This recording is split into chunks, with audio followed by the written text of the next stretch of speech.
NEET में physics advance level का आ गया था, आईटी लेवल का आ गया था, क्या वो टेस्ट सीरीज अब काम के नहीं है जो पहले हुआ करते थे? क्वेश्चन पेपर में सबसे पहले मेरे पास जो एलन का टेस्ट है, अब इस क्वेश्चन को भी अगर आपने प्रैक्टिस नहीं कर रहा 50 नंबर क्वेश्चन तो आप एग्जाम में गलत कर सकते हो। इस टेस्ट सीरीज में ऐसा है कि आपको स्टेटमेंट वाले क्वेश्चंस और देखो एजर्सन भी आपको मिल जाएंगे। ये इसकी पेपर मेरे को बहुत ही अच्छा लगता है क्योंकि इसमें से like most of the questions repeat होते थे नीट के अंदर में, तो आप देख सकते हो इसमें काफी सारे स्टेटमेंट वगैरह, ट्रू फॉल्स वगैरह, मल्टीपल मैथ्स। ये all India test series NEET PW का है। मैंने अपने टाइम पे 100 ऑफ टेस्ट दिए थे। अगर आप 100 ऑफ टेस्ट दे दोगे ना तो ये क्वेश्चन सब आप कहीं ना कहीं आपको मिलेगा। So hello everyone, I am Sagar Daftar, currently a second year MBBS student at AIIMS New Delhi। तो नीट के जर्नी में पढ़ाई के अलावा जो सबसे बड़ा रोल प्ले करती है वो है टेस्ट का। पढ़ाई आपने लास्ट ईयर भी करी थी, बट कम क्वेश्चन की प्रैक्टिस के कारण या फिर समय से पेपर ना खत्म होने की वजह से या फिर एग्जाम के अंदर पैनिक सिचुएशन क्रिएट होने की वजह से आपका सिलेक्शन नहीं हो पाया, और इन सब का एक ही सोल्यूशन है, दैट इज टेस्ट। तो इस वीडियो में मैं आपको बताऊंगा कि नीट 2026 के लिए सबसे बेस्ट टेस्ट सीरीज आपके लिए कौन सी होगी। वीडियो कोई प्रमोशन के लिए नहीं बनाया गया है, इसमें मैं उन्हीं टेस्ट सीरीज को डिस्कस करूंगा जो मैंने दिए थे और मुझे लगता है आपके लिए बेस्ट होगा, ऑन द बेसिस ऑफ चाहे वो कॉस्ट हो या फिर रेलेवेंसी हो या फिर टफनेस लेवल हो। सो वीडियो को स्टार्ट करने से पहले हम थोड़ा सा नीट 2025 के क्वेश्चन को देखते हैं। बेसिकली हम फिजिक्स के क्वेश्चन को देखेंगे क्योंकि मोस्ट ऑफ द लोगों का कंसर्न सिर्फ फिजिक्स के क्वेश्चन से है कि नीट में फिजिक्स एडवांस लेवल का आ गया था, आईटी लेवल का आ गया था। तो हम देखते हैं क्या सच में ऐसा हुआ था, क्या वो टेस्ट सीरीज अब काम के नहीं है जो पहले हुआ करते थे। तो हम इन चीजों को पहले डिस्कस करेंगे, उसके बाद हम देखेंगे कि बेस्ट टेस्ट सीरीज कौन सा होगा। तो मेरे पास नीट 2025 का क्वेश्चन है और हम फिजिक्स को देखने वाले हैं। तो हम देखते हैं कि इसमें सच में एडवांस लेवल का क्वेश्चन आया था या क्या सीन था। तो देखो ये जो फर्स्ट क्वेश्चन आपको दिख रहा है ये मेरे पास ये क्वेश्चन आप कह सकते हो कि ये out of the box question I थी। शायद मैं एग्जाम में रहता तो छोड़ देता। मोस्ट ऑफ द लोग अभी कमेंट करते हैं कि अब इन भैया लोगों का बात का कोई जरूरत नहीं है क्योंकि हम लोग इनसे आगे निकल चुके हैं। तो मैं यहाँ पे एक चीज मेंशन करना चाहूंगा कि हाँ, जरूरी नहीं है कि आप किसी भैया दीदी के सुन के ही निकाल सकते हो। मैं भी अपने टाइम पे देखता था वीडियो, बट बहुत ज्यादा नहीं देखता था। मैं मोस्ट ऑफ द चीजें लाइक व्लॉग्स वगैरह देखता था और कुछ जो मुझे रिलेवेंट लोग लगते थे उनको मैं सुनता था। ऐसा भी नहीं था कि मैं बिल्कुल भी नहीं सुनता था, बट एक्चुअली मैं बताऊं तो ये सिर्फ मेरे को इस पूरे पेपर में लगा जो question out of the box था और मैंने कभी सॉल्व नहीं किया था। बाकी इसमें जितने भी क्वेश्चंस थे मैंने किसी ना किसी वजह से, किसी टेस्ट की वजह से या किसी बुक्स के वजह से मैंने सॉल्व कर रखा था। जो मेन सिचुएशन था वो टाइम आपको कम मिला जिसके वजह से आपको पेपर टफ लग रहा था। फिर एक ये क्वेश्चन है जिसको लोग बहुत सारे लोग बता रहे थे कि ये टफ क्वेश्चन है। पता नहीं कौन से लोग हैं जो इस क्वेश्चन को टफ बोलते हैं। अगर आपने थोड़ी भी व्हीटस्टोन ब्रिज की अच्छी प्रैक्टिस करी होगी ना तो ये सबसे इजीएस्ट क्वेश्चन है। लाइक आपको देखते ही पता चल जाएगा ये व्हीटस्टोन ब्रिज है। आप देख सकते हो ये यहाँ पे तीन रेसिस्टर जो होंगे ये मान लो एक्स पोजीशन से है तो ये निकल रहे हैं। आप एक पॉइंट यहाँ पे वाई कंसिडर कर लो और ये तीसरे पॉइंट को ए कर लो, ये चौथे पॉइंट को बी कर लो। आप जब इसको ड्रॉ करोगे ना तो आपको व्हीटस्टोन ब्रिज मिलेगा और इजिली क्वेश्चन सॉल्व हो जाएगा। आपको कुछ नहीं, करंट का फॉर्मूला V/R लगाना है और निकल आ जाएगा। ये वाला क्वेश्चन आपको जो स्लैकिंग वाला है इसके डायरेक्ट फॉर्मूले कराते हैं टीचर में, तो ये भी फॉर्मूला अगर आपको याद है तो ये भी आप कर ले जाते हैं। साथ में ये मैग्नेटिक फील्ड वाला इजी है। ये सारे क्वेश्चन ही इजी है। बाकी एक जो क्वेश्चंस मेरे को लगता है कि लोगों ने टफ बोला, ये वाला क्वेश्चन है जिसमें टी और एक्स का रिलेशन दे रखा था। मैं जेन्युइनली बताऊं तो एक क्वेश्चन आ रखा है टी और एक्स में और उसमें सिंपल सा अगर ये क्वेश्चन आपको दिखे तो आपको क्लिक करना चाहिए। अगर एक्स के टर्म में है तो ए वाला v/dv/dx वाला फॉर्मूला लगाना है। जैसे ये फॉर्मूला देखते ही आपको पता चल जाता है कि v/dv/dx लगाना है। जिसको आप डिफरेंशिएशन करते हैं dt के टर्म्स में तो dt/dt होता है और यहाँ पे 2x dx/dt हो जाता है और फिर ये dx/dt हो जाता है। अगर आप देखोगे यहाँ पे 1 हो गया, यहाँ पे 2x v आ जाएगा और यहाँ पे आपको v आ जाएगा। फिर सॉरी, यहाँ पे आप जैसे v कॉमन ले लोगे तो 2x + 1 आ जाएगा और इक्वल्स टू 1 आ जाएगा। तो यहाँ से v जो आएगा 1/2x + 1 आएगा और यहाँ से आप इसको सॉल्व करोगे a = v/dv/dx लगाओगे तो v तो यही हो गया 1/2x + 1 और dv/dx करोगे तो 2x + 1 का पावर ऊपर जाएगा -1 तो -2 हो जाएगा। ठीक है, यहाँ पे 2x + 1 का पावर -2 और 2 आएगा। ठीक है, यहाँ पे -1 आएगा क्योंकि -1 में था। तो यहाँ पे आप देख लोगे तो यहाँ पे -2/1/2x + 1 का पावर 3 आ जाएगा। सॉरी, यहाँ पे देखोगे तो फिर ये -2/2x + 1 का पावर 3 आ जाएगा। ये इतना इजी क्वेश्चन था ना, लाइक मेरे को अभी 1 साल हो गया और मैंने इसके सोल्यूशन नहीं देखे। मैं इसके मोस्ट ऑफ द क्वेश्चंस अभी भी सॉल्व कर सकता हूँ। मैंने अपने टाइम पे 100 ऑफ टेस्ट दिए थे। अगर आप 100 ऑफ टेस्ट दे दोगे ना तो ये क्वेश्चन सब आप कहीं ना कहीं आपको मिलेगा।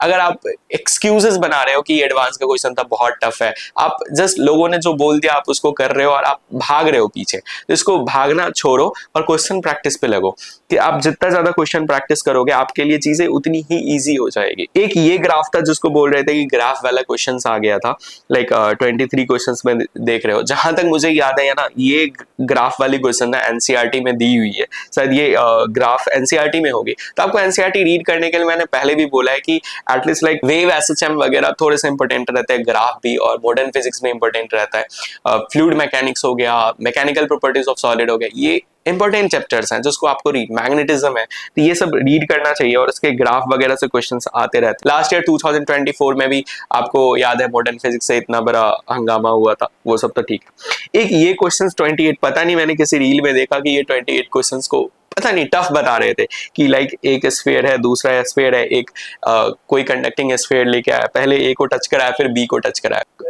जब कंडक्टर पढ़ाते हैं ना तो मुझे लगता है ये फर्स्ट क्वेश्चन होता है जो कराते हैं, और पीवाईक्यू में आ रखा है। यहाँ पे तो एटलीस्ट रेडियस सेम है, जेईई मेंस में क्वेश्चन आते हैं जिसमें रेडियस सेम नहीं होता, कुछ नहीं होता है, इजीली सॉल्व हम कर ले जाते हैं उस क्वेश्चन को भी अगर रेडियस भी डिफरेंट है तो। उसमें देखोगे तो यहाँ पे क्यू था, एक नॉन कंडक्टिंग मतलब कंडक्टिंग लेके आएंगे तो उसपे पावर चार्ज 0 था, 0 तो इस पे Q/2 हो गया। अब उस पे ऑलरेडी Q/2 है, फिर Q वाले में जाएंगे तो उसका चार्ज डिवीजन होगा Q प्लस Q/2 अपॉन में 2।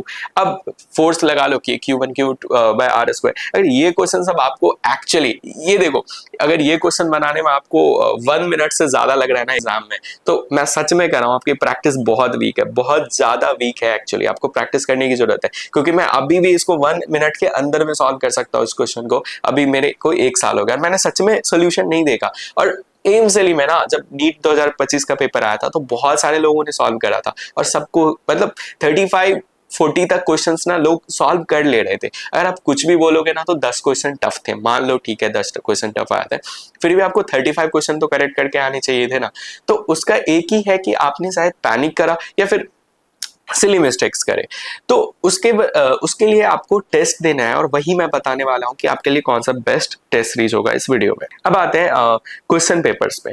तो क्वेश्चन पेपर में सबसे पहले मेरे पास जो एलन का टेस्ट है, ये वाला मेजर टेस्ट सीरीज मैंने अपने टाइम पे अगर देखो एक बार इस क्वेश्चन को मैं आपके सामने गो थ्रू करूंगा तो आपको ये क्वेश्चन लगेगा कि बहुत टफ है, इसमें डायग्राम्स दिखेंगे, बड़े बड़े क्वेश्चन दिखेंगे, बड़े बड़े क्वेश्चन दिखेंगे। और मैंने एलन के हर एक मेजर टेस्ट में ऑलमोस्ट 43 प्लस क्वेश्चन करेक्ट करे थे फिजिक्स के अंदर में। तो सबसे ज्यादा जो मैटर करती है ना प्रैक्टिस। मोस्ट ऑफ द लोग क्या करते हैं कि टीचर जहां पे छोड़ देते हैं कि नोट्स में ही रह गए, तो ठीक है नोट्स से हो जाएगा, उसी से क्वेश्चन आएंगे, बट आपको प्रैक्टिस करनी है ना, प्रैक्टिस नहीं छोड़नी होती है। क्वेश्चन उतने ही टाइप के आएंगे, बट उस टाइप के लाइक आपको मल्टीपल प्रैक्टिस करनी है जिससे आपकी स्पीड, एक्यूरेसी सब इनहांस हो पाए। जैसे देखो ये वाली मैं बात कर रहा था 45 क्वेश्चन, आप देखो यही बात कर रहा था, ये उससे अच्छा ही क्वेश्चन है। इसमें आपको हर एक लेवल का यहाँ पे स्क्रू गाज का क्वेश्चन मिल जाएगा। आप इस क्वेश्चन को भी अगर आपने प्रैक्टिस नहीं कर रहा 50 नंबर क्वेश्चन तो आप एग्जाम में गलत कर सकते हो, आपको लगेगा कि बहुत टफ है, बट सबसे बहुत ज्यादा ही इजी है। इसमें लाइक कुछ है नहीं, मैंने टेस्ट दिया था एक कुछ लोग सेमीकंडक्टर के क्वेश्चन में उसमें गेट वाले से को बोल रहे थे टफ है, तो ये देख सकते हो उससे ज्यादा ही मेरे को टफ लग रहा है, वो इजी था गेट वाला क्वेश्चन। तो इसमें आपको स्टेटमेंट वाले क्वेश्चन मिल जाएंगे। इस टेस्ट सीरीज में ऐसा है कि आपको स्टेटमेंट वाले क्वेश्चंस और देखो एजर्सन रीजन भी आपको मिल जाएंगे जो थ्योरेटिकल बेस्ड आ रखे हैं। तो ये जो एलन का टेस्ट सीरीज है मेरे को अच्छा लगता है। मैं सिर्फ इसकी बात कर रहा हूँ क्योंकि इसमें देखो क्या है कि आपको बायो के 4-5 क्वेश्चन बाहर के मिल जाएंगे, तो बायो में थोड़ा सा मुश्किल हो जाता है 100% स्कोर करना, तो आप इस टेस्ट सीरीज को देख सकते हो। बाकी अगर नेक्स्ट टेस्ट सीरीज की बात करूं जो मेरे पास है वो आकाश की है, जो FTS होती है वो परचेज करी थी। ये CST पेपर मेरे को बहुत ही अच्छा लगता है क्योंकि इसमें से like most of the questions repeat होते थे नीट के अंदर में, अभी भी रिपीट होते हैं, ऐसा नहीं है नहीं होता है अगर आप देखोगे तो। हाँ, इसका जो क्वेश्चन पेपर है फिजिक्स के अंदर में मेरे को थोड़ा सा मॉडरेट टाइप लगता है, एलन से थोड़ा कम टफ रहता है। बाकी इसके बायो और केमिस्ट्री जो है ना बहुत ही अच्छी है। अगर बायो में बात करूँ तो बायो आकाश की बायो वाली सेक्शन बेस्ट है नीट के लिए। तो आप देख सकते हो इसमें काफी सारे स्टेटमेंट वगैरह, ट्रू फॉल्स वगैरह, मल्टीपल मैथ्स, और ये जितने भी रिएक्शन दे रखे हैं ना नीट के अंदर भी आपके एनसीईआरटी से आ रखा था और इसमें भी आ रखा है। ये all India test series NEET PW का है। तो इसमें जो फिजिक्स क्वेश्चन देखा है मैंने देखा लाइक उस टाइम पे मेरे को याद नहीं मैंने सॉल्व करा था कि नहीं, ये मेरे को पेपर मिला कहीं से, और इस क्वेश्चन को देख के इतना लगता है कि लाइक एलन से टफ तो नहीं है, बट आकाश से मेरे को थोड़ा सा अच्छा लगा फिजिक्स के टर्म्स में। बायो एंड केमिस्ट्री सेम ही है, लाइक एनसीईआरटी से ही आ रखा है। मेरा स्पेशली फेवरेट इसलिए है आकाश या एलन के टेस्ट सीरीज क्योंकि लाइक एलन से आपकी एक प्रैक्टिस हो जाती है कि टफ क्वेश्चंस को एग्जाम के अंदर में कैसे करना है, और आकाश से ये पता चलता है कि कितना रिलेवेंट है जो सेम चीजें एनसीईआरटी से आपको आ रही है कि नहीं, तो रिलेवेंसी वहां से पता चल जाती है। तो बाकी अब फाइनल रिजल्ट्स पे बात करें तो मैं बताकर, अगर लेवल ऑफ क्वेश्चंस की बात करें तो लेवल ऑफ क्वेश्चन जो है एलन की ज्यादा टफ है और पीडब्ल्यू आकाश का मोस्टली सेम ही है। आप कह सकते हो पीडब्ल्यू में थोड़ा सा फिजिक्स टफ हो सकता है, बट आकाश के भी पेपर पे वैरी करता है। बाकी कॉस्ट इफेक्टिव तो पता ही आपको, पीडब्ल्यू इन सब मामलों में बहुत ही सस्ता है, देन एलन और देन आकाश। रेलेवेंसी की बात करें तो मेरे को रेलेवेंसी, मैंने लास्ट जब टेस्ट सीरीज पे वीडियो बनाया तो मैंने बोला था कि आकाश ज्यादा रिलेवेंट है, बट इस टाइम पे मैं एलन को थोड़ा रिलेवेंसी में आगे रख रहा हूँ, इस मामले में रिलेवेंसी में आगे रख रहा हूँ, क्योंकि आकाश में ना ऐसा पेपर नहीं आता कभी कि आपको लाइक 3 घंटे में मुश्किल हो जाए सॉल्व करना, बट एलन में ऐसा होता है कि जो आपको बहुत ज्यादा अचानक से वो टफ पेपर दे देते हैं और आपकी स्कोर एकदम से 50-60 मार्क्स पीछे आ जाता है, जो आपको सिखाता है कि कैसे प्रेशर को हैंडल करना है। तो इसीलिए मैं अभी के टाइम के रिलेवेंसी के लिए एलन को आगे रखूंगा, then Aakash and then PW.